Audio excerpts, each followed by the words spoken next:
کہ موجودہ نظام کو کیوں چینج کیا جا رہا ہے، یہی دو فورسز ہیں جو کچھ چاہتی ہیں کچھ نہیں چاہتی ہیں، لیکن دونوں فورسز کے مقاصد ذاتی ہیں۔ عوام کے مقاصد کیا ہیں، ان سے کسی کو کوئی دلچسپی نہیں ہے۔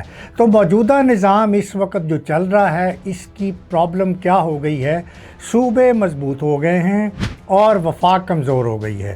آپ کو پتہ مالی اختیارات کی جس طرح ڈسٹریبیوشن کی گئی نیشنل فائنانس کمیشن کے تحت، جو 7واں نیشنل فائنانس کمیشن دیا گیا، اس کے تحت 57% جو ریسورسز ہیں یا ریونیوز ہیں وہ تو صوبوں کو چلے جاتے ہیں، وفاق کے پاس ریونیو کم رہ جاتا ہے۔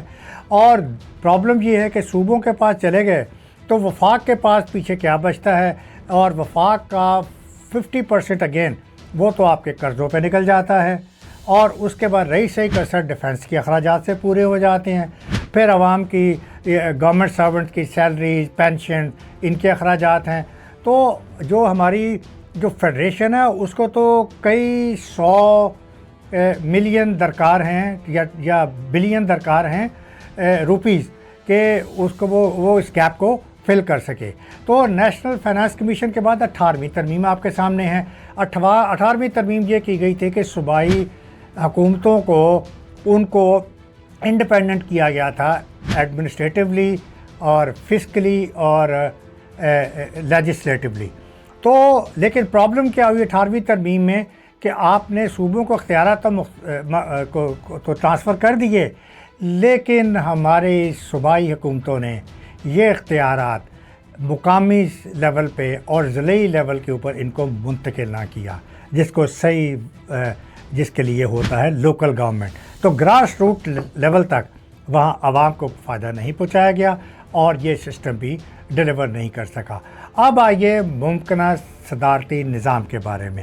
اب جو ممکنہ صدارتی نظام جس کے بارے میں اس وقت بحث ہو رہی ہے، اب یہ بحث یہی ہو رہی ہے کہ کیا 18ویں ترمیم کو رول بیک کیا جائے، وفاق کو دوبارہ سے اسٹرانگ کیا جائے، نیشنل فائنانس کمیشن میں وفاق کو دوبارہ سے اس کا ریونیو جو ہے وہ بڑھایا جائے۔ تو اس حوالے سے اس کا مطلب یہ ہے کہ جو بھی ممکنہ صدارتی نظام لایا جا رہا ہے، اس کا مطلب یہ ہوگا کہ مضبوط مرکز اور کمزور اکائیاں، تو صوبے کمزور ہو جائیں گے، مرکز پھر اسٹرانگ ہو جائے گا۔ اب ہم نے یہ دیکھنا ہے کہ اگر یہ صدارتی نظام آ جاتا ہے اور مرکز ایک دفعہ پھر پاورفل ہو جاتا ہے تو اس کے فوائد یا نقصانات بھی کچھ ہوں گے۔ دیکھیے فوائد تو یہ ہو سکتے ہیں نا کہ ایک سسٹم چلتا رہے گا، بار بار حکومتیں ٹوٹے گی نہیں، بار بار الیکشن نہیں ہوں گے۔ دوسرا پالیسی میں تسلسل آ سکتا ہے کہ ایک پالیسی بنتی ہے تو اس کی کنٹینیوٹی رہ سکتی ہے، امپلیمنٹیشن ہو سکتی ہے، فیصلہ سازی کے مرحلے میں اگین اس میں کلیئر ڈائریکشن ہو سکتی ہے اور اس میں کوئی رکاوٹ نہیں ہو سکتی ہے۔ پھر یہ بھی ہے کہ سیاسی استحکام ایک طرح سے ملتا ہے کہ جس طرح میں نے کہا کہ بار بار حکومتیں بدلتی نہیں ہیں، تو یہ اس کے کچھ فائدے ہیں۔ پھر اس کو آپ یہ بھی کہہ لیجئے کہ ایک قومی اتحاد کی بھی نشانی ہے کہ سارے ایک مقصد اور ایک وفاق کی طرف لیے دیکھتے ہیں۔ تو یہ فوائد اگر ہیں تو اس کے نقصانات بھی بہت ہیں، اور نقصانات ہم آلریڈی پہلے دیکھ چکے ہیں، بھگت چکے ہیں، پاکستان کی ہسٹری ہے۔ آپ نے دیکھا کہ جب صدارتی نظام آتا ہے تو وہ کیا ہوتا ہے، ون مین شو ہوتا ہے، آمریت ہوتی ہے، اور یہ جمہوریت کے لیے بہت بڑا خطرہ ہوتا ہے۔ اور اگر یہ صدارتی نظام ایسا آتا ہے تو یہ واقعی جمہوریت کے لیے خطرہ ہوگا۔ ہم نے پہلے بھی ہسٹری میں پاکستان کو دیکھی ہے، ہم نے صدارتی نظام کے تجربے کیے اور ناکام ہوئے۔ 1962 کا آئین بنا، صدارتی نظام لایا گیا اور صدارتی نظام فیل ہوا۔ اس کے بعد مارشل لاء کے دور میں صدور بنے اور مارشل لاء جو ڈکٹیٹر تھے، اور پھر وہ انہوں نے انڈائریکٹلی صدارتی نظام امپلیمنٹ کیا۔ ضیاء الحق کو آپ دیکھ لیجئے، 8ویں ترمیم 58B2 وہ لے کے آئے اور اس کے ذریعے انہوں نے ساری ڈکٹیٹرشپ، ساری پاور اپنے ہاتھ میں کانسنٹریٹ کر لیں۔ تو عوام کہاں تھی؟ عوام تو اگین پسی کی پسی رہ گئی، عوام تو اگین لا تعلق تھی اس سسٹم سے، جیسے ہماری جمہوریت سے وہ لا تعلق ہیں، اسی طرح صدارتی نظام سے بھی عوام لا تعلق رہی۔ معاشی اس عدم مساوات وہ بڑھ گیا، صوبائی عدم استحکام بڑھ گیا، صوبوں میں اور عوام میں فرسٹریشن وہ بڑھ گئی، اور وہ لوگ اب کسی بھی سسٹم کے اوپر ان کا جو ٹرسٹ ہے وہ شیکی ہو گیا کہ نہ تو یہ پارلیمنٹری نظام جو ہے وہ ریلائبل ہے، نہ پریزیڈنشیل نظام جو ہے وہ ریلائبل ہے۔ لیکن بہرحال coming back toward the conclusion, میں نے پہلے ہی کہا نا آپ کا آغاز میں کہ کل کیا ہوتا ہے ہمیں نہیں پتہ، لیکن میں پیش گوئی ضرور کر سکتا ہوں۔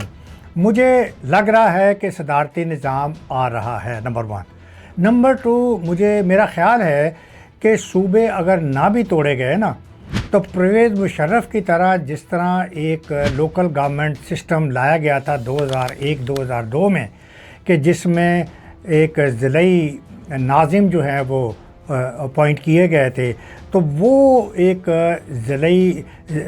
ضلعی سطح کے اوپر وہ ایک شاید سسٹم آ جائے جس کو آپ کہتے ہو کہ ضلعی سسٹم یا لوکل گورنمنٹ سسٹم۔ تو اب آئیے جاتے جاتے عمران خان کا ذکر ہو جائے، شاید عمران خان کی مرضی بھی اس میں شامل ہو جائے۔ میری ایک اطلاع کے مطابق کہ عمران خان اور اسٹیبلشمنٹ میں بھی ایک ڈیل ہو گئی ہے یا متوقع ہے یا کوئی انڈرسٹینڈنگ ہو چکی ہے۔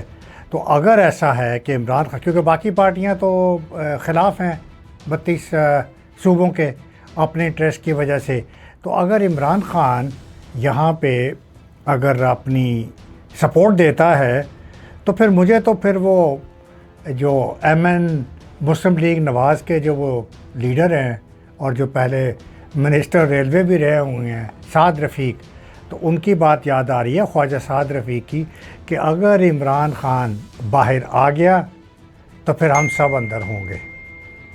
اجازت دیجیے، اپنا خیال رکھیے گا، اللہ حافظ۔